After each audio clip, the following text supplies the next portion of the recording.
ఉండకపోయినా పర్లేదులే అన్నాడా? ఉండాల్సిందే, చెయ్యాల్సిందే అన్నాడు. చెయ్యాల్సిందే. తగ్గింపు అనగా నమ్రత.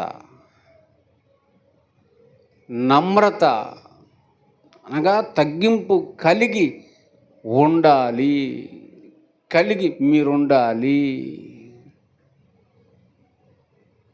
బైబిల్లో ఆయన ఇంకొక మాట అన్నాడండి. ఏం మాట అన్నాడంటే, మనుష్య కుమారుడనైన నేను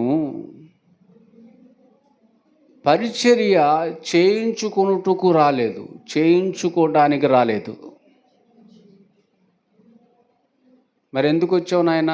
పరిచర్య చేయుటకును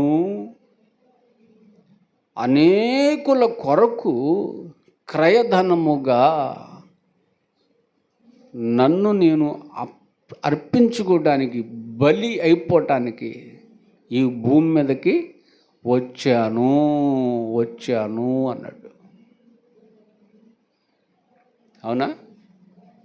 పరిచర్య చేయటానికి వచ్చాడా, చేయించుకోవడానికి వచ్చాడా?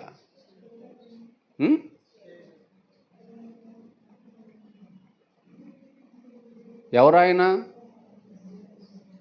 విశ్వగురువు, శిరస్సు, బోధకుడు, ప్రభువు. అటువంటి ఆయన పరిచర్య చేయించుకొనుటకు రాలేదట, పరిచర్య చేయుటకు వచ్చాడట ఈ భూమి మీదకి. చివరికి ఏ పరిచర్య దాకా వచ్చాడాయన? పాదములను కడిగే పరిచర్య వరకు వచ్చాడాయన.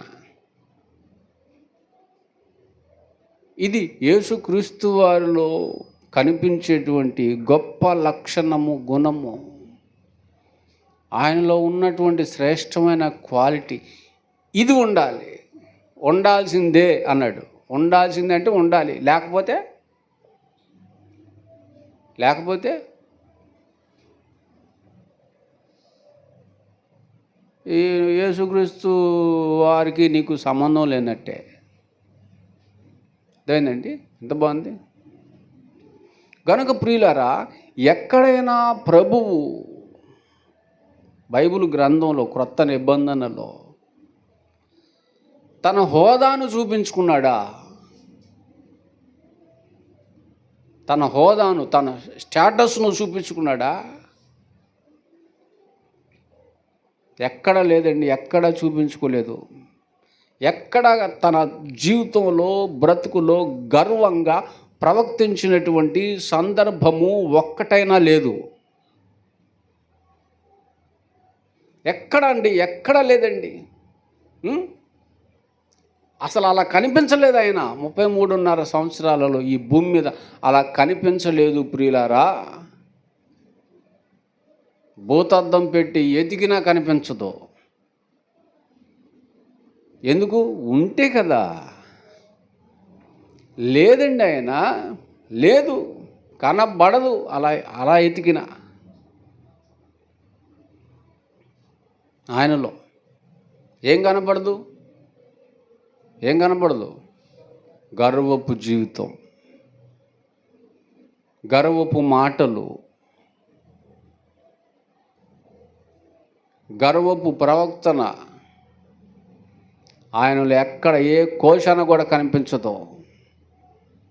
ఎవరు? యేసు ప్రభువారు. అంత గొప్ప ప్రభు కలిగి ఉన్నాడు. నమ్రత కలిగిన వాడు, నిగర్వి.